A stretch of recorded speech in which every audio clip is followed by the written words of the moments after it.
Who is like our God? Nabay sama o nabay ikapakisama ang diha sa tuang Ginoo mga igsoon. Ang atong text, makita na nato in the book of Isaiah chapter 40 verse 12 down to 26. Ang version nga kong gigamit is NLT or New Living Translation. Ang pagtuo ba sa supreme or higher being has long fascinated human being. Dugay na nang nagpahinganghama. Dugay na nang nagkuha sa attention sa mga tao. O ang kasaysayan sa human nga civilization nagpamatuod niini.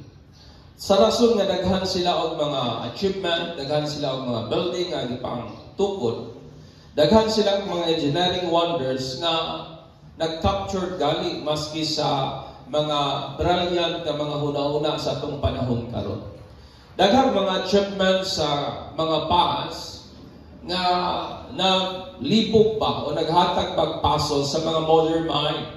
Kaya naglibog sila giyon sa nilang pagbuhat, di ba? Maglantaw ka sa kanang sa mga channel nga nagalambigit sa ancient nga time, daghang kag mga hinubay nga makuha nga galibog sila kung yun sa pagtukod ang maong mga engineering marvel mga igsoon. Kini nga mga great achievement, nagpamatuod o nag-verify lamang kini sa ilahang devotion, sa ilahang pagtuuba sa Dios o mga Diyos-Diyosan nga ilahang di-worship at that time, mga igsoon. Kini nga mga gods and goddesses are, I believe, it is a product of human mind or pwede natin siyang tawag man-made God. Diyos nga tao lamang ang nagbuhat. Unlike sa gods, unlike sa Diyos sa Israel, nga wa gisama mga igsoon, because He stand incomparable. Wa gyud siya sama, wa gyud ikatandi nga na kaniya. Ang Diyos sa Bible, kanang inyong gigunitan karon, choose to reveal Himself.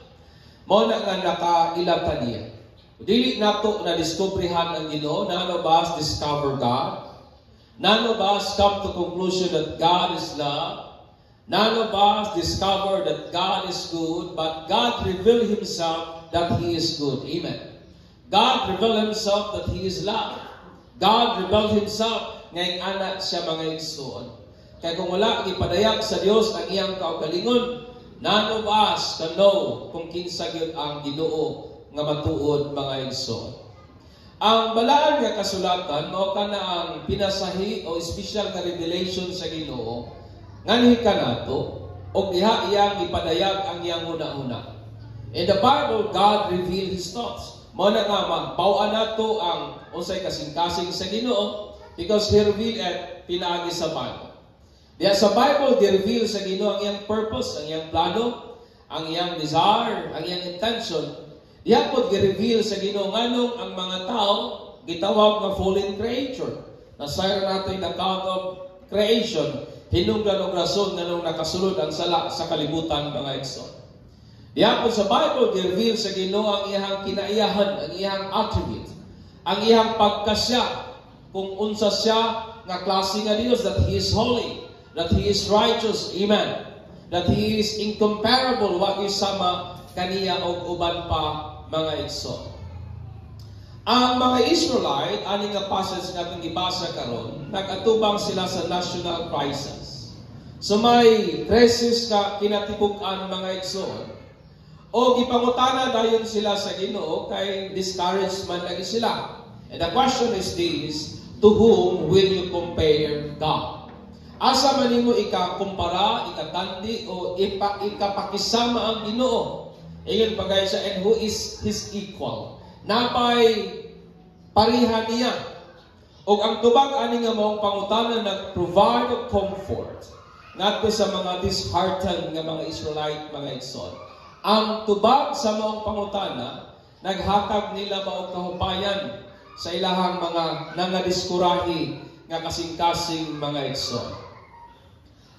Before ko moadto sa unahan, gusto lang nako nga makita ninyo ang tubag sa maong pangutana mga igsoon in comparison sa mga Diyos-Diyosan aning kalibutan.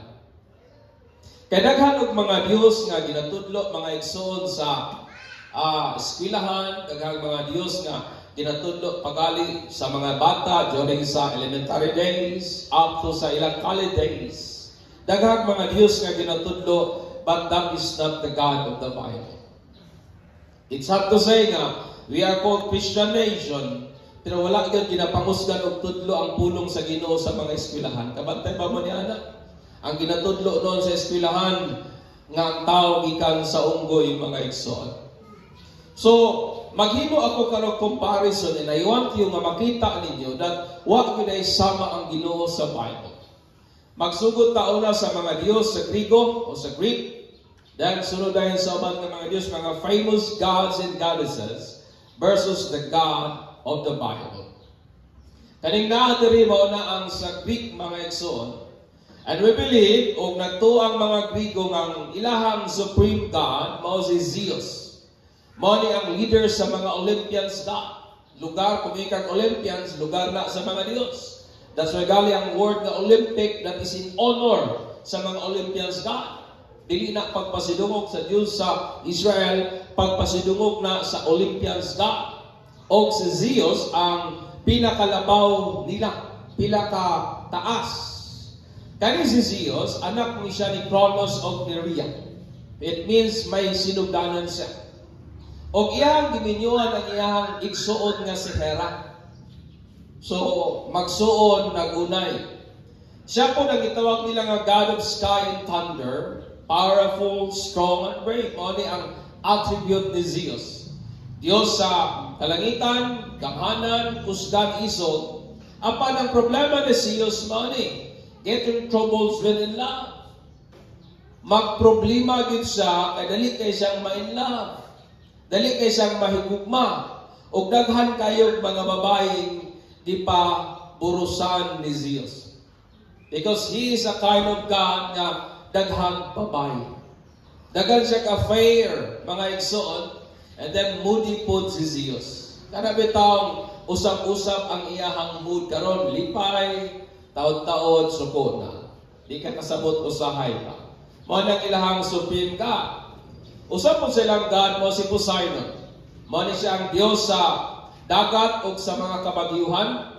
Siya po nang nag-control sa kadagatan, sa ocean. Creative po siya, mali ang iyang positive na traits. Creative siya. Apan, ang iyang downside mga igsoon, warlike, moody, and unpredictable. Si Poseidon, hilig o gera, gusto away permi, usap-usap ang mood, and then dili nimo ma-predict mga igsoon. Si Athena, the goddess of wisdom and war, Diyos sa kaalam o sa gera, rational, intelligent, and defender, and peacemaker. Mao ni si Athena. Gusto siya kalinaw, mo panalipod siya, bright po siya, pero ang downside niya is lacks compassion and emotion. Si Athena, he is a God of wisdom, pero tig-ag pagbati. She is a God of wisdom, pero dili siya makasampatay sa mga tao because lack siya compassion and emotion mga igsoon. Si Hera, goddess of marriage and woman, mo ni ang mga Diyos sa mga babae sa mga Grigo. Sa kaminyon o sa mga kababayinan, may ang iyang leadership, and then loyal gud po siya nga wife. Pero ang iyang downside mga igsoon, si Hera, silusa o vengeful. Silusa o mopanimalos. O daghan kali isang mga naasawa ni na anakan ni Zeus na iyang ipangpatay mga igsoon. Tungod kay vengeful man ni si Hera. Si Demeter, goddess of agriculture, muna sa mga mag-uma, mo niyang ilang ginatawag. Si Demeter, adaptable, loving, pero ang iyang downside, ang iyang kaanyag, nag-agni sa kang Hades. Nag-agni sa God of the underworld. Kung atong i-equate sa Bible, si Hades is muna si Satanas, mga igsoon. Si Artemis, goddess of hunter and moon. Siya ang Diyos-Diyosan sa mga ngaso o sa mga ngayam o sa bulan. Independent, courageous, and confident. Muna siya, isok. And then may confident kayo, taso kumpiyansa sa kong galingon. Pero ang yung downside, impulsive naman siya, vengeful, at di siya ganahang mga tao. Just like man. Mao ni si Artemis. Si Apollo, gitawag po siya nga God of Sun. Siya ang Diyos sa adlaw. Siya ang Diyos sa kaayuhan, sa archery. Creative siya, guwapo, and then ganahan kay siyang mga arts. Mao ni si Apollo. Pero ang downside mga igsoon, basig natali, wa giswerte sa gugma. Guwapo kay si Apollo, right? Pero pag-abot sa gugma, di malasun. Wa kay babaeng pagdugay niya. Si Hephaestus, God of fire and craftsman. Mao ni siya. Diyos sa kalayo o kaning mga gapang purma ba o mga sundang, mga gapang mugna o sa pabada out of hands mga igsoon. Intelligent, creative, pero ang iyang downside, vengeful, lame, and bitter mga igsoon. Maot o batasan. Si Hephaestus. Lampa, maot o batasan, and then di yun magpautang. Manimalos yun. Si Ares naman is a god of war. Fearless, brave. Mao ni siya, iso. Dayon di yun mahadlo kay god of war man. Pero ang iyang downside, bloodthirsty and impulsive. Gusto permit away. Gusto permit og sumpagay. And then, di mo mapunggan kay impulsive man. Kung gusto kanya awayon yun kanya anang higayon na. Kay impulsive man siya. Si Hermes naman, na usa ka brand sa mga, o brand sa clothing, o brand sa kanang bag, mao ni siya ang god of thieves. Mao ni ginaampo sa mga kawatan. Nga kung unta successful ang ilang pagpanguot, they pray to Hermes. And travel, siya ang Diyos sa mga laagan. Mao ang Diyos sa hilig maglakaw-lakaw. Mao ang kasagaran sa mga bangka o mga kanang panakyanang pangdagat sa kaning Grigo at their time, naagyo'y imahe ni Hermes because they travel man. Ang iyang positive na traits, giver, bold, determined, and athletic, mao ni sa Hermes. Lihukan, liksi mo lihok, determinado, medyo may pagka-clever in a positive way. Pero, ang iyang downside igsoon, mischievous. But pasabot, nga bisag asa siya mato, gadalagid siyang tigaw. Bisag asa siya mato, gadalagid siyang gubot. Mischievous. Ang iyang ginadala, kagubot mga igsoon. Si Aphrodite, goddess of love. Strong and attractive and beautiful. Wapa, makadanigon ang iyahang kaanya kay goddess of love man. Pero ang iyang downside, si Aphrodite mga igsoon is silusa and then unfaithful. Di ba? Very kabalik talaga, God of love, and then ang iyang downside, unfaithful. Si Dionysus, God of wine, cheerful, and create ecstasy. Moni pero nilang malipayon, sige lang katawa, murag relax lang kayo. Pero ang downside ni Dionysus, mga igsoon, is permi hubog. Because he is a God of wine. Sige lang katawa, kay hubog man. Then, may istorya ba di mo ng hubog? So, na sila yung Diyos nga palahubog. Mao si Dionysius. Diyos may sa mga palainom o palahubog sa mga Grigo igsoon. Ano ito sa Diyos sa mga Israel? Ano ito sa Diyos sa mga Egyptohanon? Ang ancient gods and goddesses po sa mga Egyptian, dili sila omnipotent. Dili po sila all-knowing or omniscient. Most gods and goddesses had power only within certain closely defined areas. But ipasabot ng ilahang gahom, naglimitar lang sa ilahang ginsakpan. So, dili sila all-powerful. Gamhanan sila sa ilahalang balwarte o pasabot na ay jurisdiction ang ilahang gahom. So, kung Diyos ka sa Don Carlos, pag-abot nimo sa Maramagwa na ibisa imong gahom dito. Mao na ang ginabuhat sa mga Egyptian, pag-abot nila sa pikas na lungsod, they pray to the God of that lungsod. Kaya anang lungsura, dili na sila cover sa protection sa ilahang Diyos. It means their God, ang ilahang power is lokal lang mga igsoon. Diha lang silang respected nga ginsakpan. Ang ilang pinaka-chief God, no, si Amon mo nang naa sa tunga, Mao na siya ang Dios sa Egypt nga pinakagamhanan who rose from prominence. Tungod kay gikan mo na siya sa local fertility God who raised to supreme power. But pasabot murag politician pa, barangay captain sa una karon president na. So gikan sa dili kay gamhanan o dili kay lado, he rose to power ngadto sa pinaka-supreme deity o pinaka-supreme God sa mga Ehiptohanon mga igsoon. So na development nga nahitabo. So ano na punta sa Pilipino mga igsoon sa ato nga mga sa atong kultura, natay tulo ka primordial gods sa Filipino po o sa Philippine mythology. I believe na some of you nakabuluan is si Bathala, si Ulilang Kaluluwa o si Galang Kaluluwa. Si Bathala, mana siyang colossal giant na nag-reign sa earth. Si Ulilang Kaluluwa naman is ang gigantic na snake who ruled over the sky and universe. Siya ang nag-rule sa kapanganuran and beyond. And then si Galang Kaluluwa is the winged head, wandered to and flew across the corner of the universe. Siya po ning ulo nga naipako, nga iyang kinabuhat, magsigirag suroy-suroy. Sigirag laroy-laroy mga igsoon. Si Bathala po was a lonely God who wanted to create man after his own image. But the idea sa pagtagbo sa ilang basic needs keep him from doing so. Gusto siya maghimo og tao kay kanang magulanon man siya nga Dios.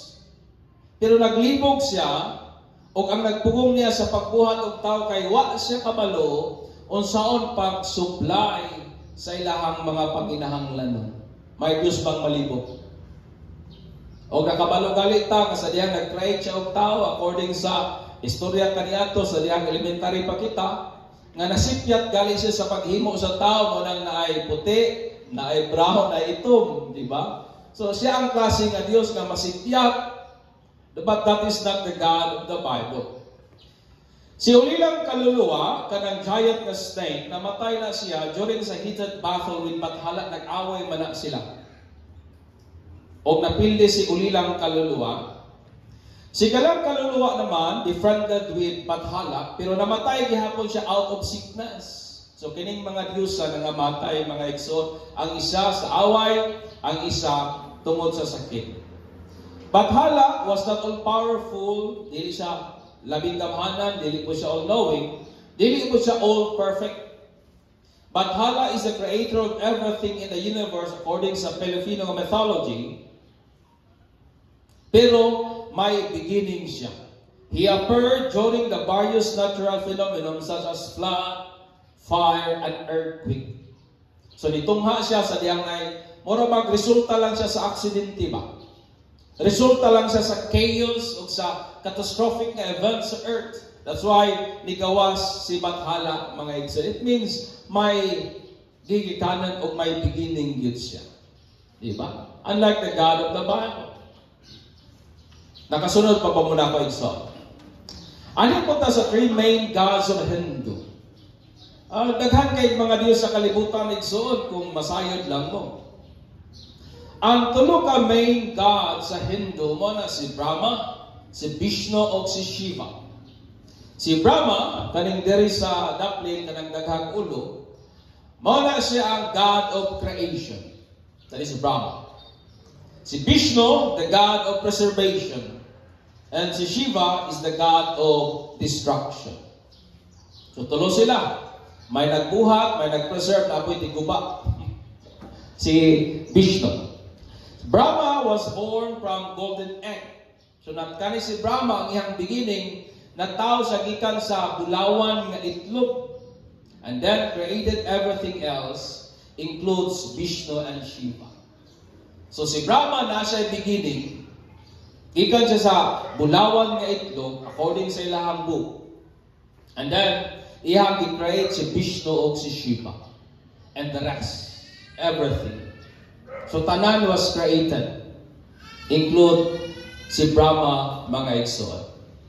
I want you to understand me. Ang Hinduism po believe that God is the energy, awareness, consciousness that is present in every part of this universe. Mo na ang ilang belief. Tanan, it comprises gods. Mo na dili sila mapatay og uk-uk because anang uk-uk ka, it comprises God. May Diyos anang uk-uk. Dili sila mapatay og ang mga devout nga mga Hindu maglakaw nanay silhig.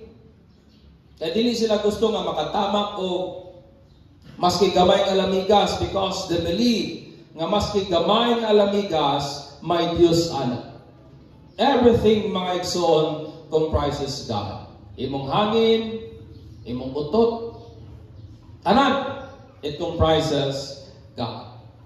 Hinduism worship 330 million gods and counting. Pila kabog ang ilang Diyos? 330 million. O kakadungagan pa na mga igsoon because everything comprises God. Mabitaw na nga sa India, mahibawan nimo, naay tao dito, mayang ginasimba si Trump, kay para niya, Trump is God, uban ginasimba ang motor, bisang unsa na lang, uban bato, because para sa Hindu mga igsoon, everything comprises God. Manang pwede ra nila nakasimbaho. Imong i-add together ang gods and goddesses sa matag relihiyon, cult and culture. Idugang nimo ang Diyos sa Ehipto, idugang nimo ang Diyos sa Grigo, idugang nimo ang Diyos sa mga Babylonian, sa Sumerian, idugang nimo ang Diyos sa ancient nga time, ingay mo tapat pati yung naghana Ginoo. India nagdaong gisgutan 330 million. What about the God of Egypt? Around libopod. What about the God of Greek? Around libopod. What about the God of Sumerian people? Daghanpod kaayo mga igsoon. Imo nang idugang tanan. There are so many gods and goddesses that possesses different stories, attributes, personalities, and character. Lahi-lahing batasan, lahi-lahing istorya, lahi-lahing kagikan, lahi-lahi og gawi, lahi-lahing attributes mga igsoon. Og lisod kay nimo i-please kaning tanang Dios. Ngano man, they function differently. Lisod nimo sila i-please kay lahi-lahi silang papel. Lisod nimo i-please ang God of War when you pray to the God of peace for peace. Ang gusto sa God of War, away. Ang gusto sa God of War, gubot. Ang gusto sa God of War, blood. But when you pray for peace to the God of peace, masuko ang God of War. Kay dili man na niya gusto, di ba? So, dili ni mo ma-please kinitanan nga Ginoo. Ma-please ni mong usa, maglagot sa imuha ang usa. Nakuha niyong idea. It is impossible, mga igsoon. It is impossible to please the God of death and destruction when you pray to the God of abundance and prosperity.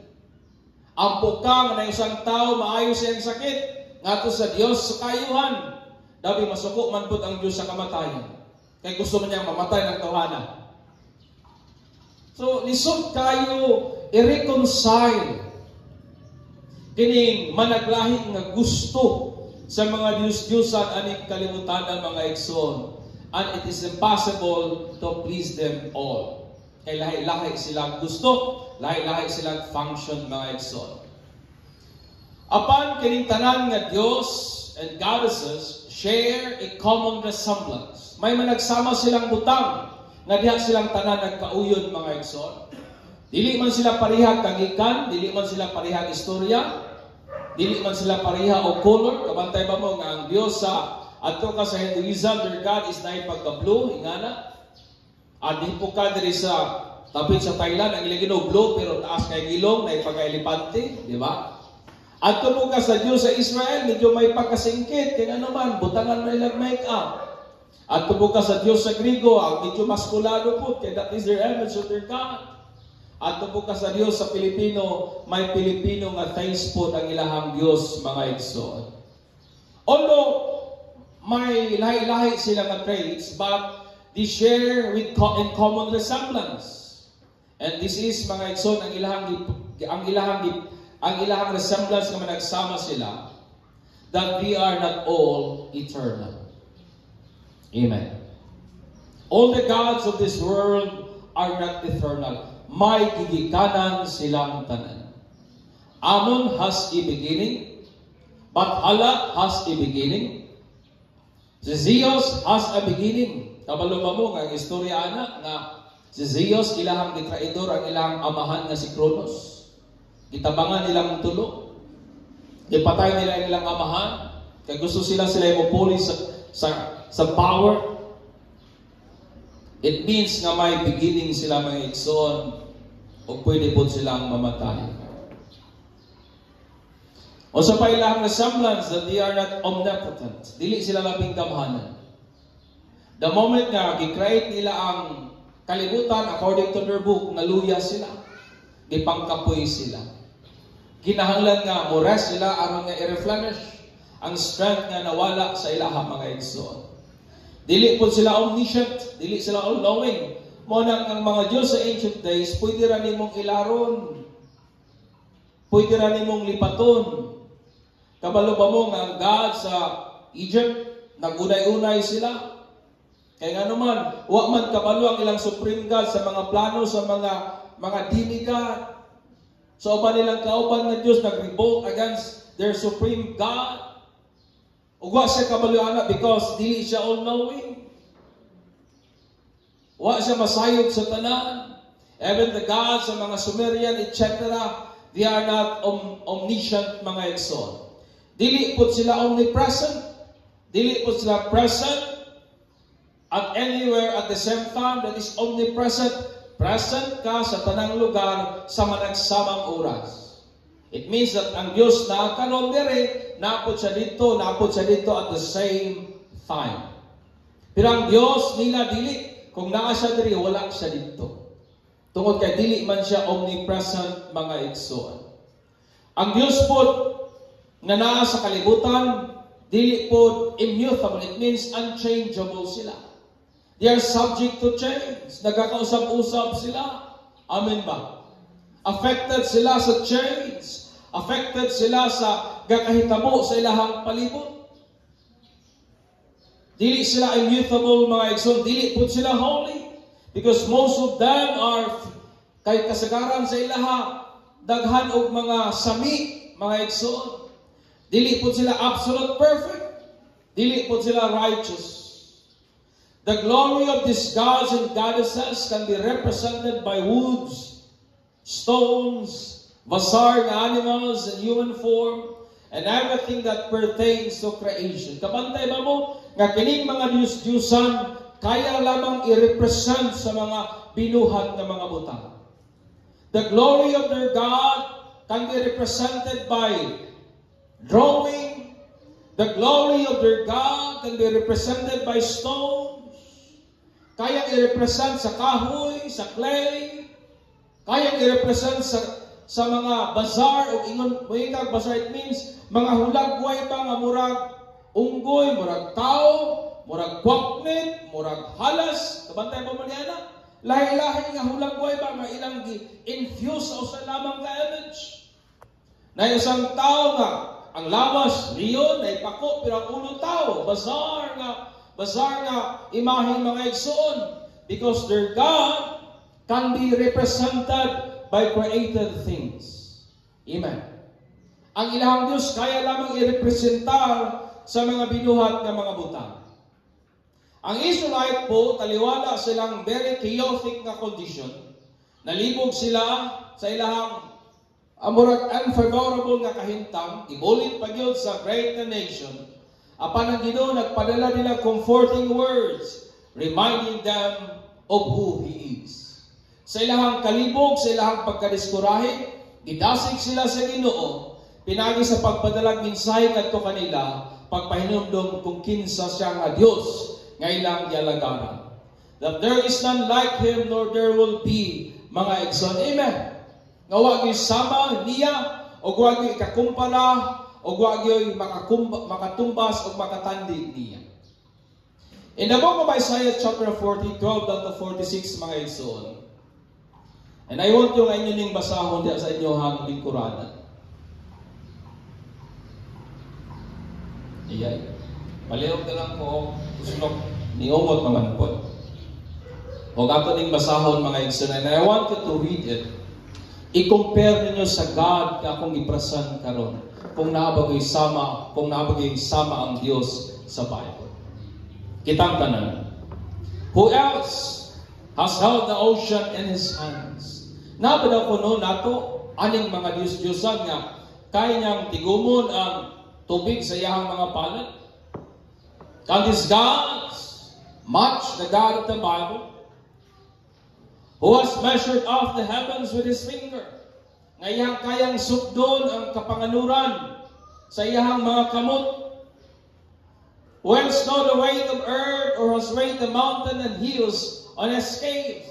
Nga nasayod sa kabugaton sa kalibutan o kayang timbangon ang mga kabukiran diya sa timbangan. Can this God makahimo ba ani mga igsoon? Napay Diyos makahimo ani? None. Who is able to advise the Spirit of the Lord? Who knows enough to give him advice or teach him? Ang mga Diyos nila kaniyatong malibog pag naay grabing trouble. Pati nga ng Bible, may sa banato nga makahatag og panambagon sa Ginoo.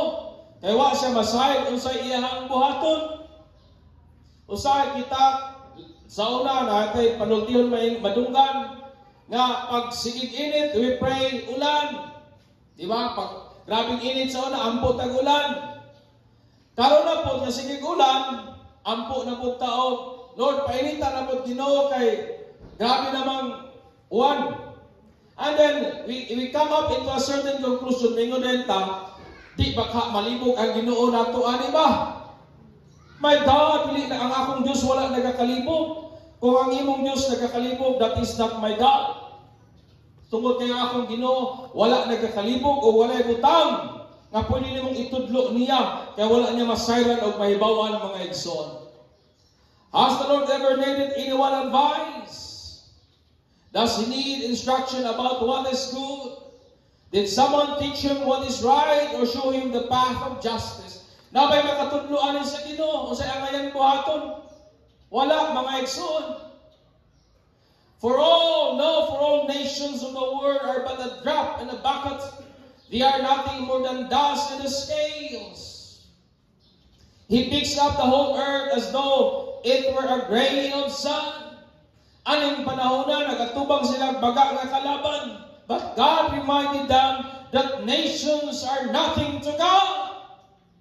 Amen. Nga wa nay man sa Ginoo. Nga sama lang sila sa speak of dust. Kana bitang magkuha bitaw mo kanang sand bitaw sa baybayon. Mag-ana mo nagbataghan mo na. Itaktak niyo nagkuha mo isa lang ka buok. Isa lang ka buok. Ikaw na Ginoo, maura na ang nasod.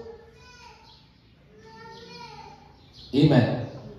Maura na ang nasod ingon pa Ginoo. And they are nothing compared to God. Ingon pagali ang Bible nga daw saknayon lang galing sa Ginoo ang kalibutan, daw grain of sand. Grabe kagamhanan ang Ginoo igsoon. Amen. Pagpaka nato sa niya.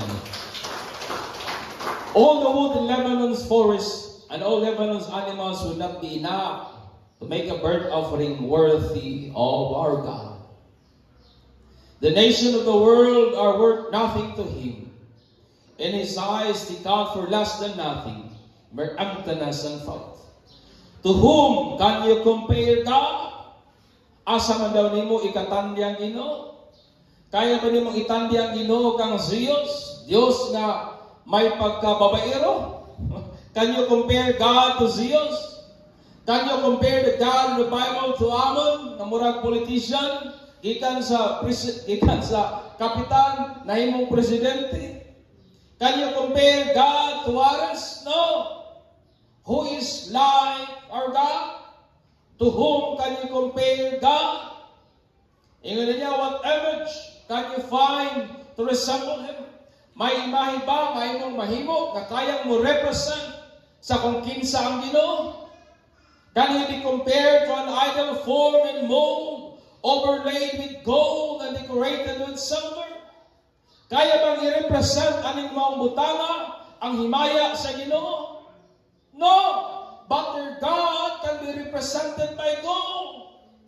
Their God can be represented by wood. Their God can be represented by silver, mga igsoon.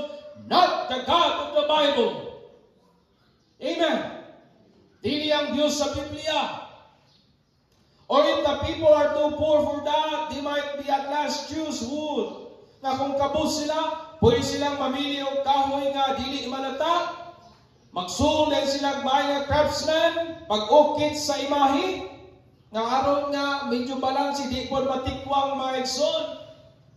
Haven't you heard? Don't you understand?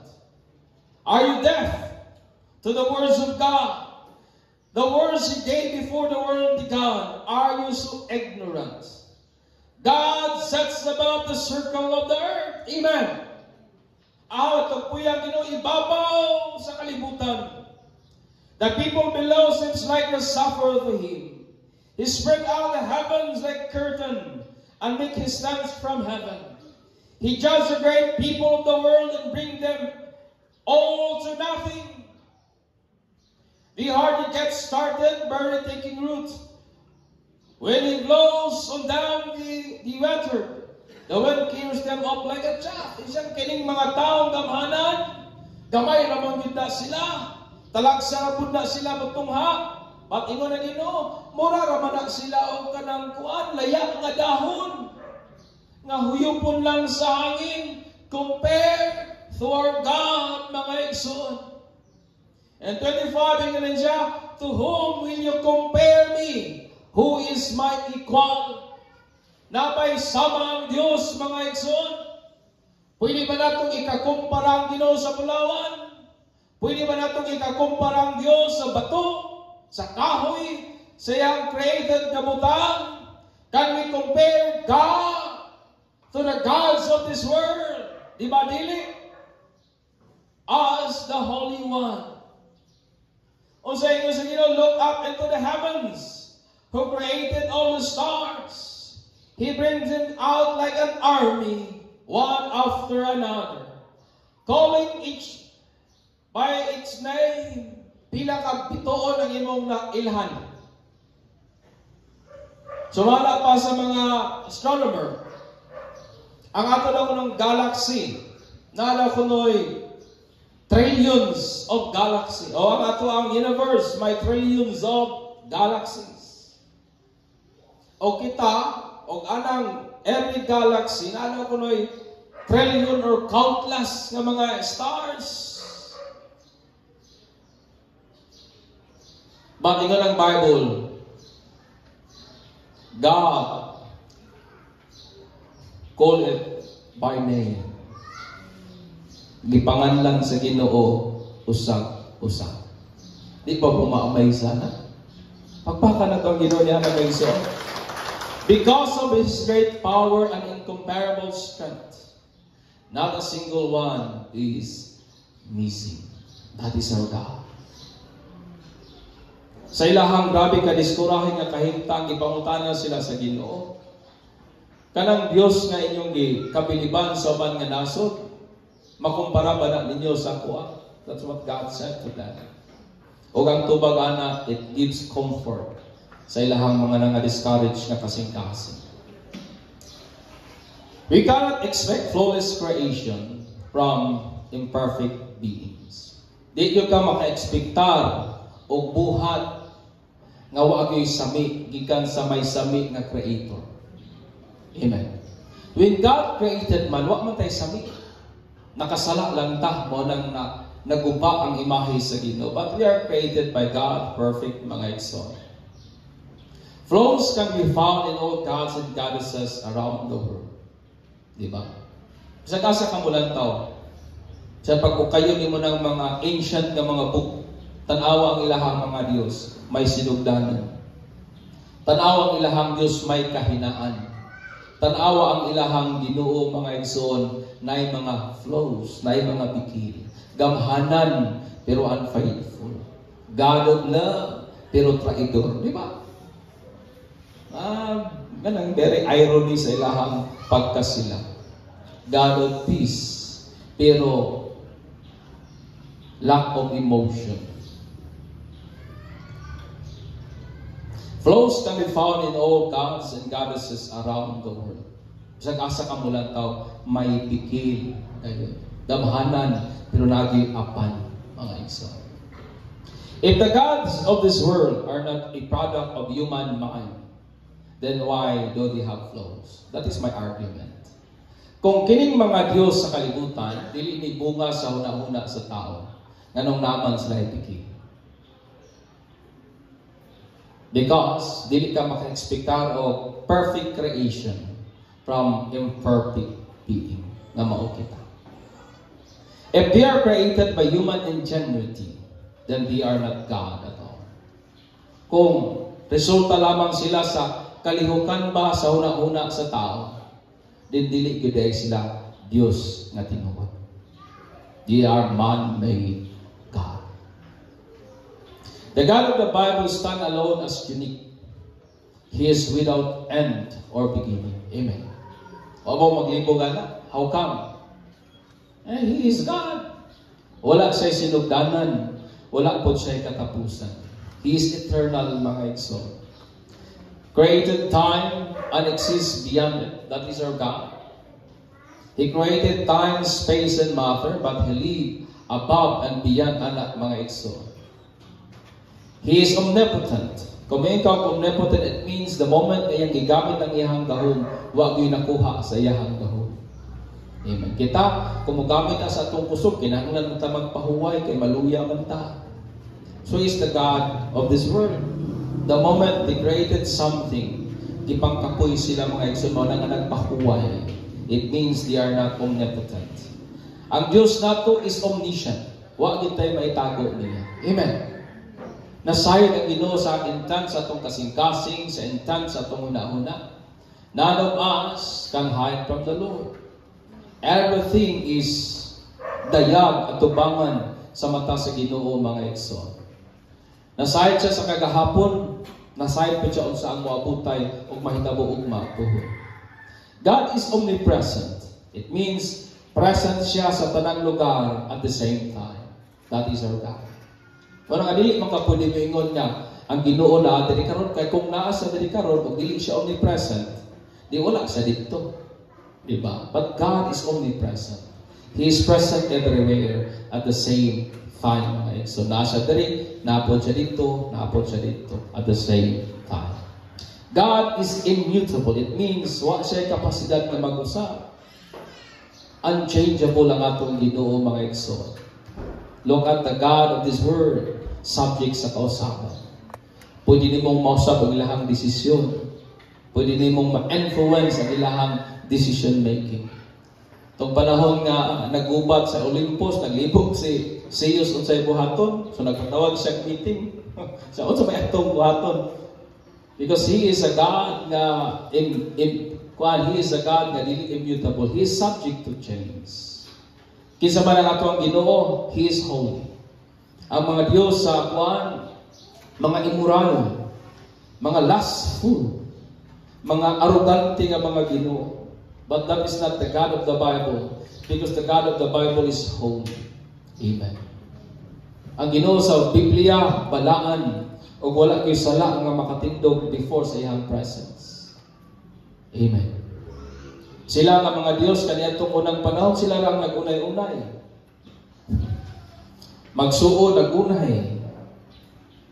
O may makabuot nila because they are God. But they are not God at all. They are just a product sa ingenuity sa tao, mga igsoon. Kinsa man ang atong Ginoo, He is just. Matarong siya. He is fair and righteous, mga igsoon. Amen. That is our God. You cannot compare the God of the Bible sa mga Diyos-Diyosan aning kalibutan. Tungod kay sila, the judge out of their own desire. Wa gibasihanan ang ilang hukom. Kung masuko sila, suko. Wa ko'y labot kung maapektahan mo.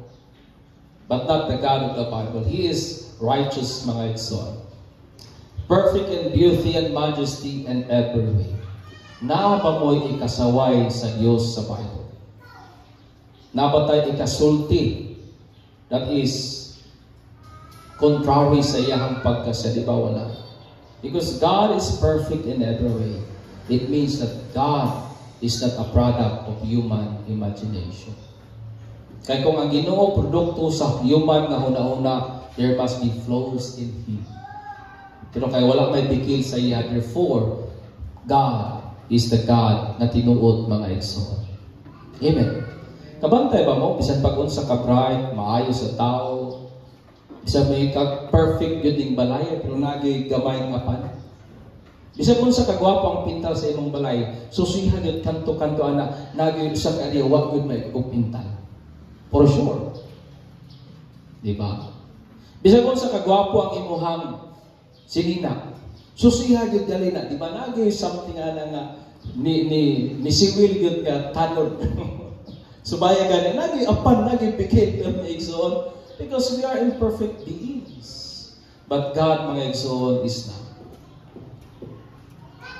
Mabitaw na nga ang himaya sa Ginoo cannot be represented sa iyahang creation. None of His creation can represent the glory of God.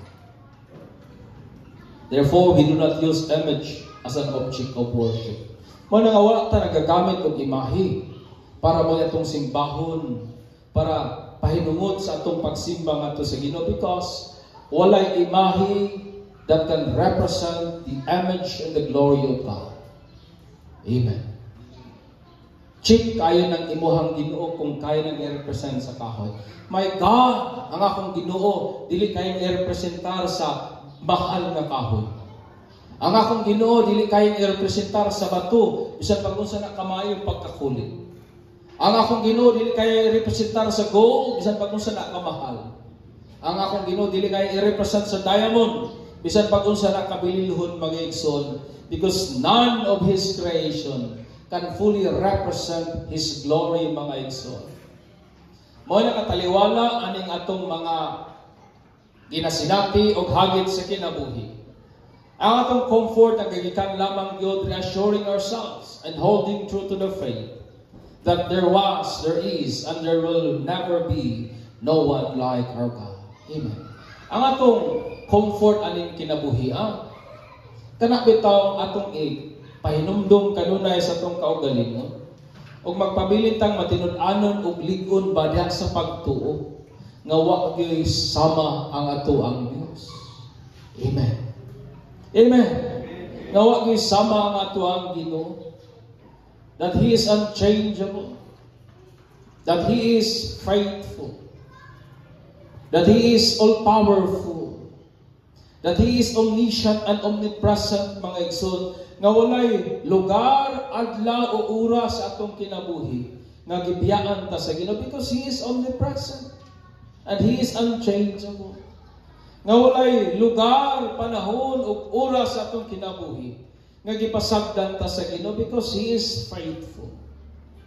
Ang atong comfort aning kinabuhi, mabitaw ng kinahanglan nga sa kanunay atong pahinumduman ang atong kaugalingon. Kinsa ng Dios nga atong dialagaran. Amen. That there is none like Him. Daghan kay mga tawo nagpakamatay in the name of Zeus. Daghan kay mga tawo grabe ka devote, magpakamatay in the name of Brahma. But their God is not like our God. The God of the Bible is unique. Manang ingon niya, wa nagilahing Dios, ako lamang o ako lamang. And that is the God of the Bible, who chose to reveal Himself through His Son, Jesus Christ. Because Jesus is God, who manifested Himself in the flesh. Amen. Ingna na imong tapad, wa gyud samang ang ato ang Ginoo. Amen. There is none like our God. Madiskurahi man ka, maluya man ka, tapuyon man ka. Ingon pa ang Bible ang tawang bituon. Wala ingon sa Bible, look up the stars. Pamalandungin kung unsa kagamahanan ang Ginoo. Usahay magod kay nakuha nga tag pamalandong pa. Ang atong gipamalandungan ang kagamahanan o kadako sa atong suliran. Dili ang kadako o kagamahanan sa ato ang Ginoo. I want you to stand, brethren, and let us worship and glorify the good God whom we serve.